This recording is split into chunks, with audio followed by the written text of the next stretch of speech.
Hello, hello, hello, hello, and good afternoon. How are you doing? So I'm just gonna hang for a few seconds to see if anybody's gonna join me live. And I was just grabbing my coffee. So if you have a drink, come and join. Come and join you with coffee for a Tuesday coffee and conversation. This live is all about love attraction, manifestations, the relevant topics that we're dealing with, and we'll address some pandemic fun and all sorts of things. I'll share with you some of my thoughts and on a couple of topics, and there we go. So let me know how you're doing, and we'll just get started. I'm just making sure all the right windows are open on my computer so I can see your comments. And yes, so we are still in pandemic. We're still where we are, and I'm really curious of how you're doing, guys, and what you need, and I'd love you to share with me. So I wanted to address today the whole pandemic thing and what we're dealing with, and where does the law of attraction come in. And one of the things that we always have to remember is that we are still in charge of our life, and we're still in charge of our reality. And it may seem like sometimes in the situations where things are not happening the way what we care about is not working, we think that we're not in charge. But we're always in charge of how we react. The thing is, one of the things that I may say love about this situation right now is the unity that comes out of this. It is absolutely incredible how we all connect and how we all understand each other. And yes, we have a mutual topic, but we also understand that we are in this together, and we are in this together. And I just find that this is pretty incredible. The thing is, the real virus is not the virus. The real virus is fear. The real virus is anticipation of something bad. And on the flip side of this, we can spread the virus of positivity. We can spread the virus of love. We can spread the virus of stability, trust, hope, faith. This is all available to us. And we are in charge of what thoughts we're choosing. We are in charge of how we react to things. We are in charge what kind of thoughts we're reaching out to.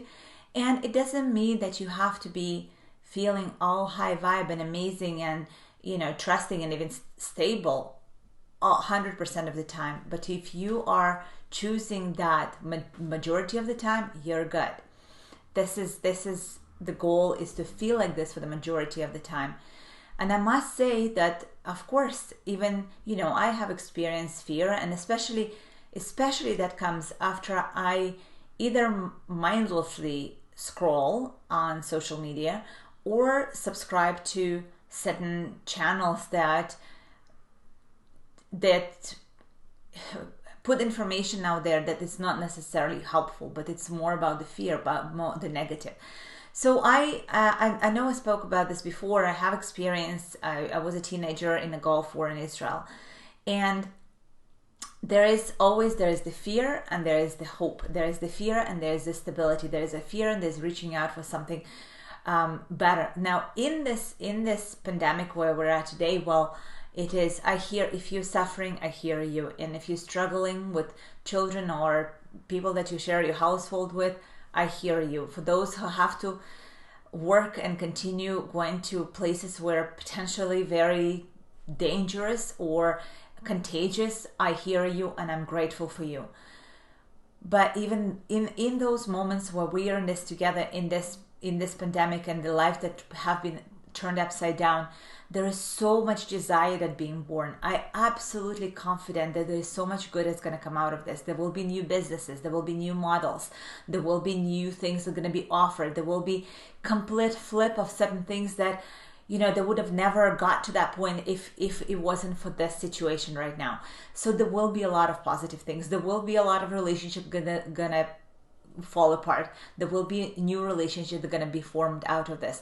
So there's going to be a lot of things, and a lot of people are going to be more braver and more courageous to make those decisions, because in moments like this, they get more clear and more clarity of what is actually important to them, what is not important, what are the things that they do not want to go back to.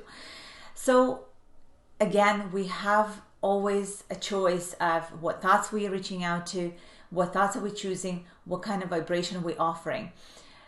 There is so much online noise right now. While in the beginning of this pandemic and where everybody was locked down, and we have, we reach out to social media, which is fantastic. And I think it's amazing that we have the connection, we have the communities, and we can communicate with each other. And that's amazing.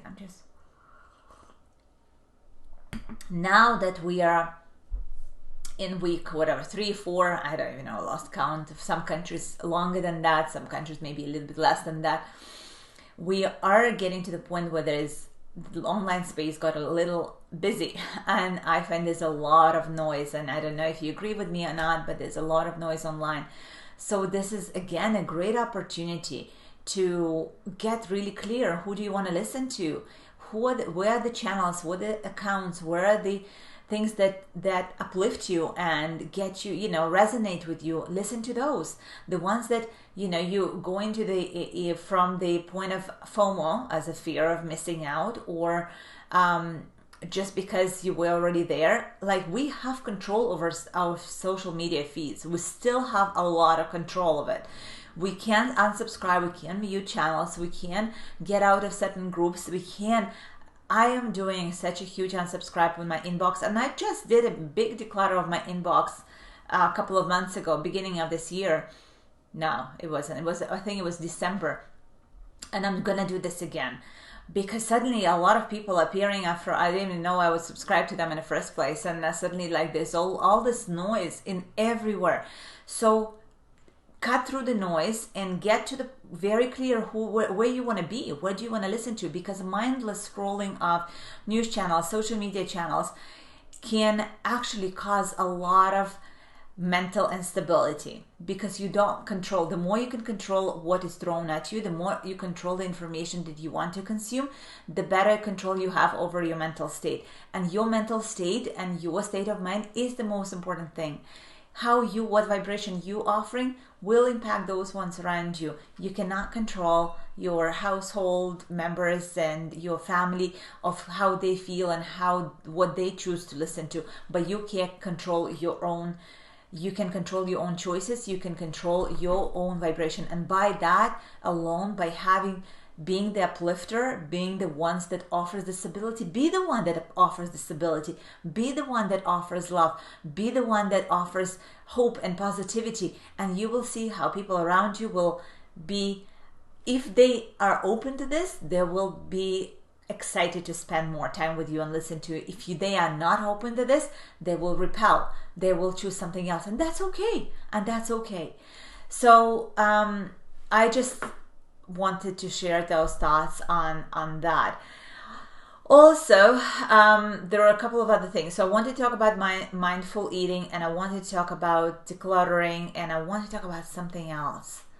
I think, I've mentioned online noise, I've mentioned vibration. So I see a lot online, a lot of posts about eating a lot, like happening a lot, and it could be the case. I mean, I've been working from home for a couple of years now, so is this situation not necessarily new to me, but I realize that a lot of people are just suddenly at home, and there's a opportunity to go to the snack bar and all of that. There's lots of emotional eating happening. There's either could be not enough eating because of saving for and the unknown, or overeating because of the stress and emotions and all of this. And I hear you, and I know you, and I love you.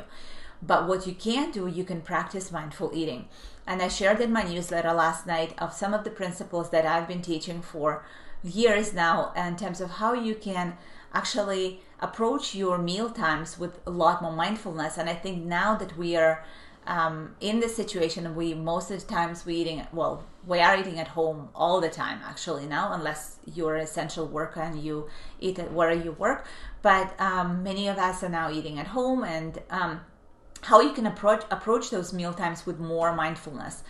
And if you do that, first of all, you're going to be much more in tune with whether you're hungry or not, whether you want to eat or not, what you want to eat. And there will a lot of it's just, you will enjoy food much more. You will potentially lose weight. That happens.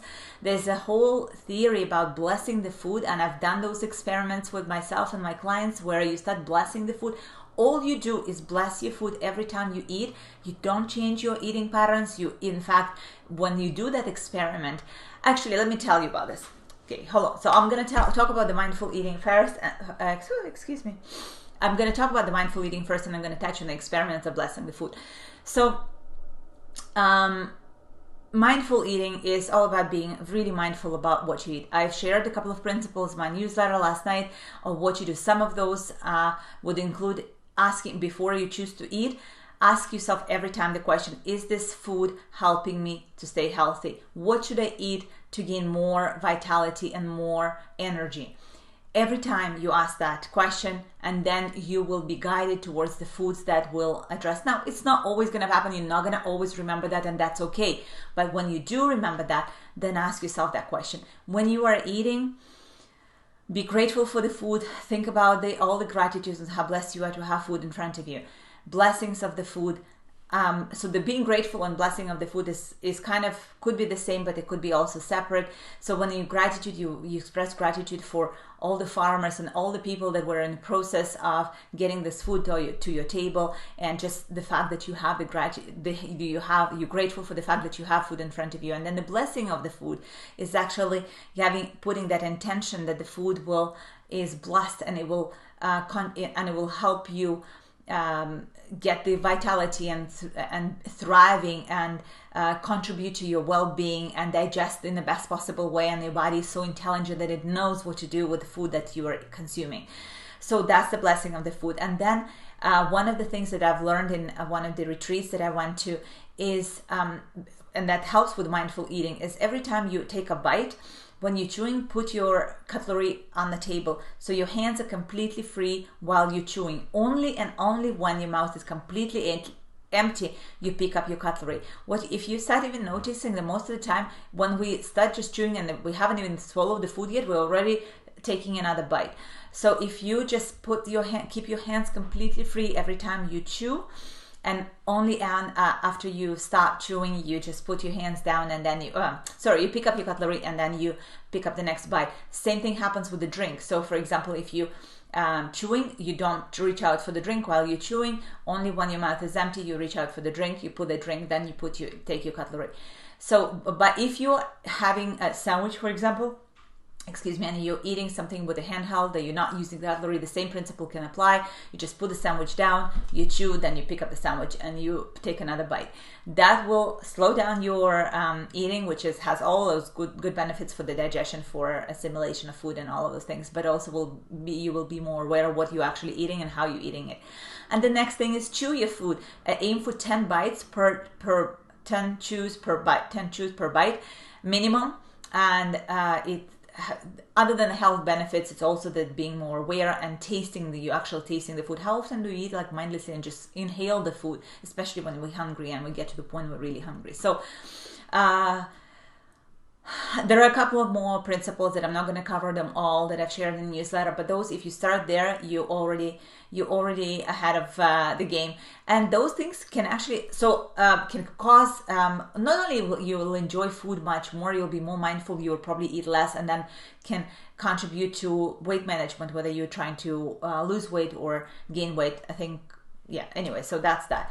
So blessing of the food, the experiment of the blessing of the food, I probably should do another quick video on that just alone because it's just so powerful.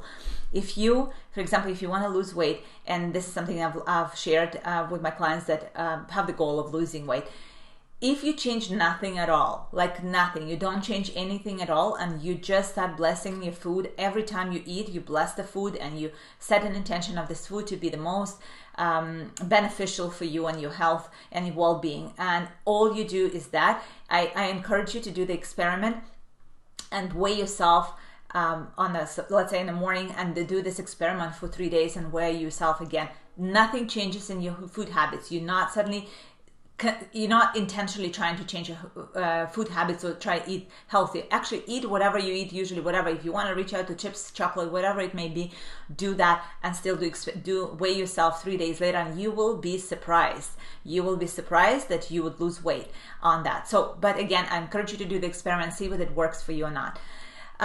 Okay, so what was the other thing? Another thing is coffee. About coffee first. Okay, declutter, right? So I mentioned on the digital declutter on the terms of the inboxes on your of your digital space, on the accounts that you follow, maybe pages that you like, things like that, who you interact with, groups that you interact with. Just be really ruthless and leave the ones that do not give you the best possible experience.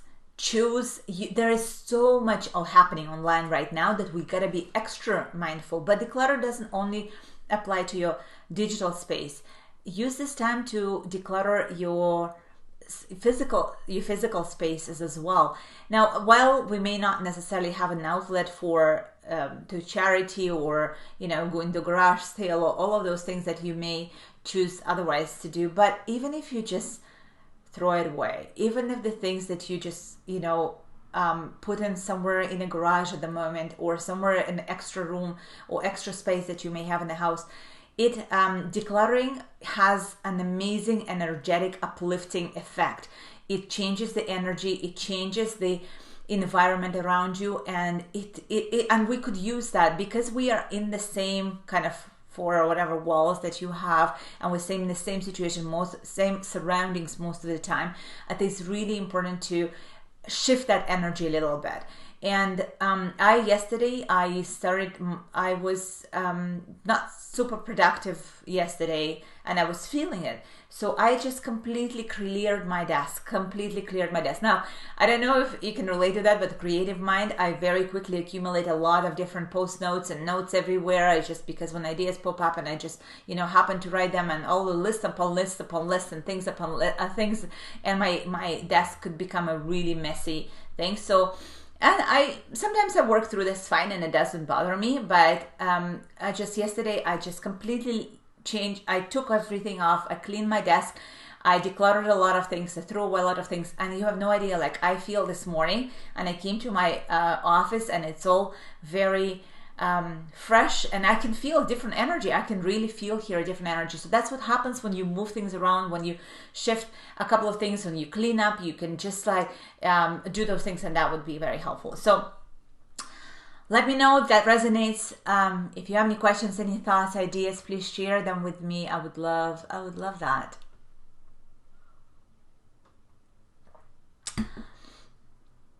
And I'll go back to what I started with this live stream, that you are still in charge of what thoughts you're choosing and what thoughts you're thinking. Thoughts that are practiced often become our beliefs. Everything, you can change everything. You can change your beliefs by just practicing new thought processes.